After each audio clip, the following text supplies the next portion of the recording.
Olá pessoal, tudo bem com vocês? Hoje vamos dar continuidade ao estudo da calorimetria. Aqui vamos ver como a massa de um corpo, a sua temperatura e a substância a qual é feito influencia na quantidade de calor que o corpo deve receber ou perder para que venha mudar a temperatura. Vamos aqui chegar a uma fórmula denominada equação fundamental da calorimetria. Para isso, pessoal, vamos utilizar esse laboratório virtual, no qual a ideia é que tenhamos um corpo que será aquecido até uma certa temperatura e iremos verificar a quantidade de calor que está sendo fornecida a ele. Deste outro lado, nós temos as grandezas que influenciam nessa quantidade de calor, que é a substância a qual o material é feito. Veja que aqui está o ferro, mas poderíamos escolher o alumínio, o cobre ou o chumbo. Temos também como possibilidade de escolher a massa do corpo. Aqui está 105 gramas, mas poderíamos colocar 75. Aqui a temperatura inicial a qual o corpo vai partir. E aqui a temperatura final a qual ele vai chegar. Vejam pessoal, seria muito mais fácil se eu simplesmente chegasse aqui e mostrasse a vocês a fórmula já pronta. No entanto, a gente teria uma grande perda conceitual de entender como cada uma daquelas grandezas está relacionada com a quantidade de calor. E assim, se a gente entender todo o processo, ficará muito mais fácil, até para o futuro, a gente verificar como aquelas expressões matemáticas estão intimamente relacionadas com a física. Então, vamos ficar atentos em todo o processo para que a gente possa entender o todo. A jornada ela é tão ou mais importante do que o resultado final. Vamos iniciar as nossas simulações verificando como a quantidade de calor está relacionada com a variação da temperatura. Nessa primeira situação, vamos fazer com que a massa do corpo seja de 50 gramas, a substância seja ferro, a temperatura inicial da onde ele vai partir seja 25 e a temperatura final a qual ele vai chegar seja 50. Quando eu faço a diferença de 25 para 50, a nossa variação da temperatura, que é representada pelo ΔT, é igual a 25. Se, por exemplo, eu pegasse os valores 100 e 125, veja, de 100 para 125, a variação da temperatura também dá 25. Se eu pegasse de 75 a 100, a variação da temperatura seria 25. Todas essas situações dariam o mesmo ΔT. E é isso que é importante. Não me importa aqui da onde saiu e da onde vai chegar, mas sim a diferença que existe da onde saiu para onde vai chegar. E essa diferença nós chamamos de variação da temperatura. Vamos à primeira simulação.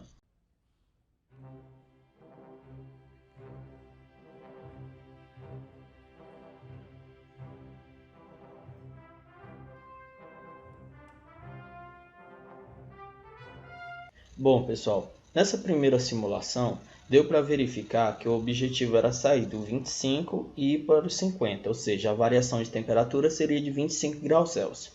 Os valores aproximados indicam que a quantidade de calor foi de mais ou menos 150 calorias.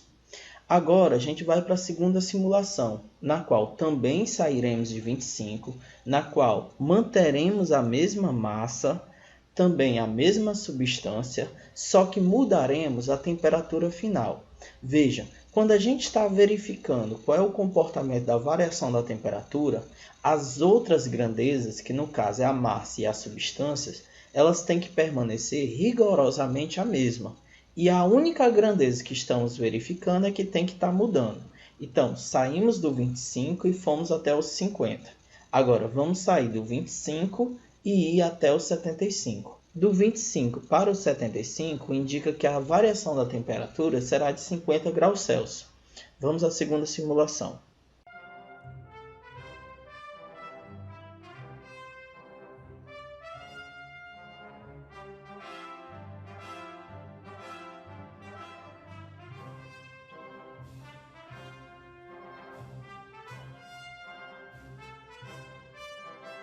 Vejam, pessoal, essa última simulação mostrou que a quantidade de calor necessária para que a temperatura aumentasse de 25 para 75 fosse de aproximadamente 300 calorias.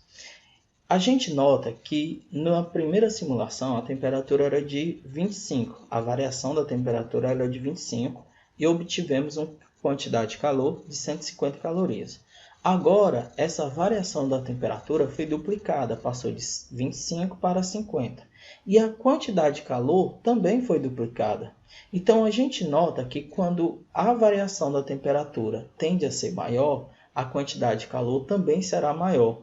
E a gente está no caminho para descobrir que esse aumento entre eles será linear, ou seja, à medida que um aumenta, o outro também vai aumentar. Só para termos certeza, vamos fazer a terceira simulação agora, mantendo do mesmo modo a mesma massa, a mesma substância, a mesma temperatura inicial e a gente vai fazer com que a temperatura vá de 25 para 100.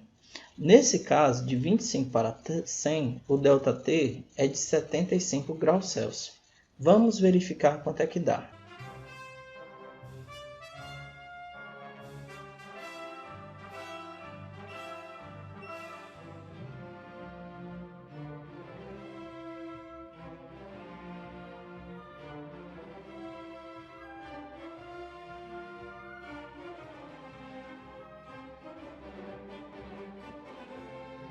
Bom, pessoal, a última simulação deu um valor de aproximadamente 450 calorias.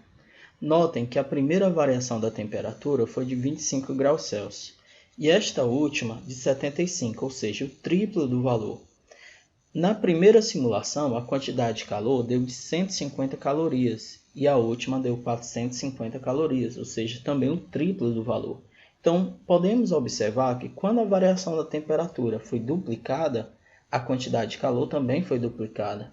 Se a variação da temperatura triplicar, a quantidade de calor também irá triplicar. Ou seja, essas duas grandezas são diretamente proporcionais, que à medida que um aumenta, a outra também irá aumentar na mesma proporção, exatamente na mesma proporção. E assim podemos resumir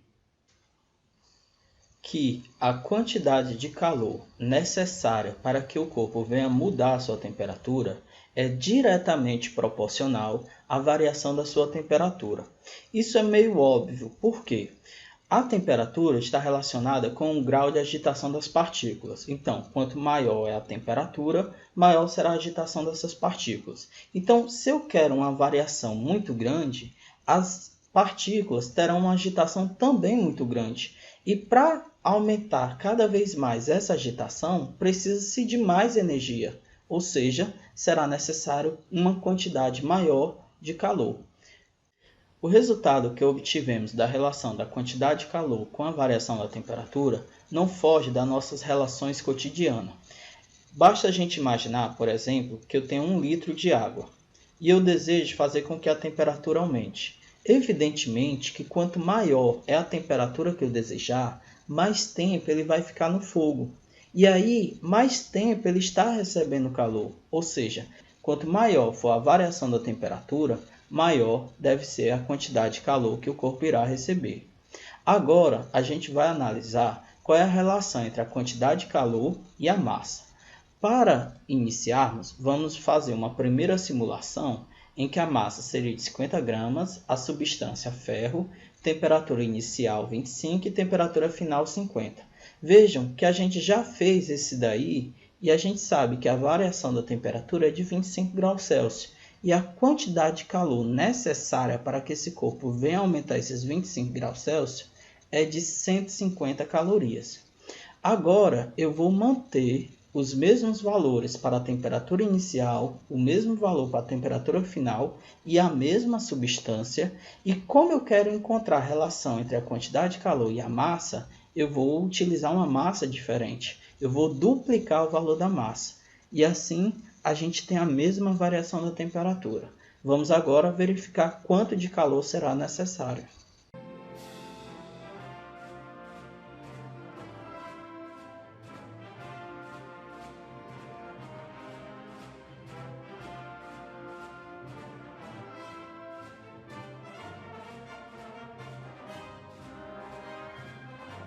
Bem, pessoal, observa que a quantidade de calor deu um valor de aproximadamente 300 calorias.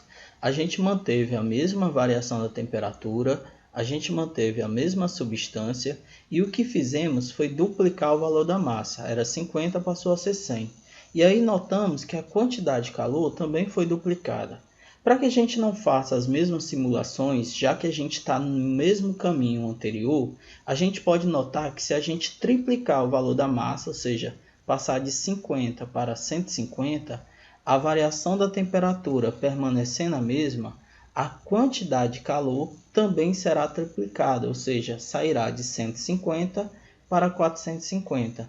Então, podemos concluir que a quantidade de calor para que um corpo venha mudar sua temperatura é diretamente proporcional à sua massa. Isso acontece porque, como sabemos, a temperatura está relacionada com a agitação das partículas. Então, quanto maior for o número de partículas, maior vai ser a quantidade delas que terão que ser agitadas. E isso vai necessitar de mais energia. Então, um corpo pequeno possui menos partículas a serem agitadas do que um corpo grande.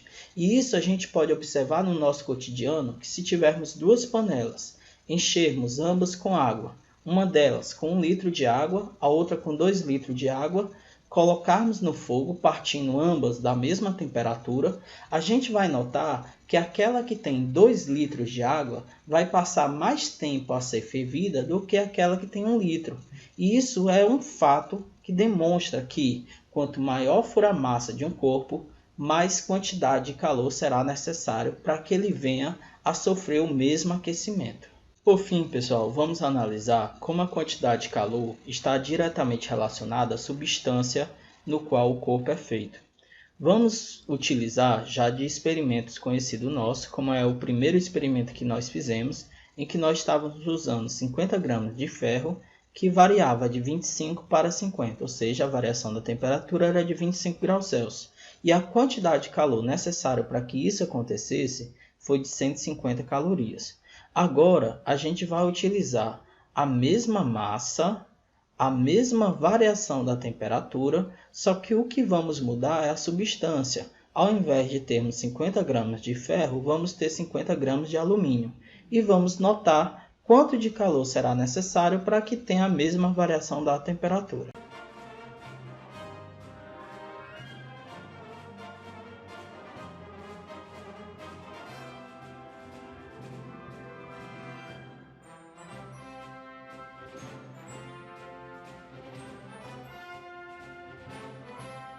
Bom, pessoal, quando substituímos o alumínio pelo ferro, verificamos que a quantidade de calor foi de aproximadamente 279 calorias. Isso demonstra que, para a mesma quantidade de massa e a mesma variação de temperatura, o alumínio necessita de muito mais calor do que o ferro. Isso acontece porque cada substância é constituída de partículas diferentes. Essas partículas possuem massas atômicas também diferentes.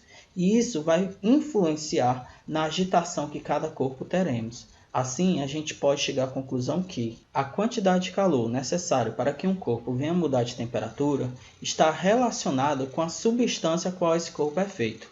Aqui na calorimetria, a substância é representada por uma constante chamada calor específico.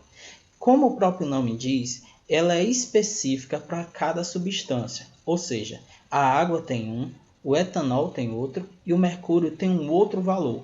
Então, cada um deles, ao possuir calor específico diferente, necessitará de uma quantidade de calor também diferente.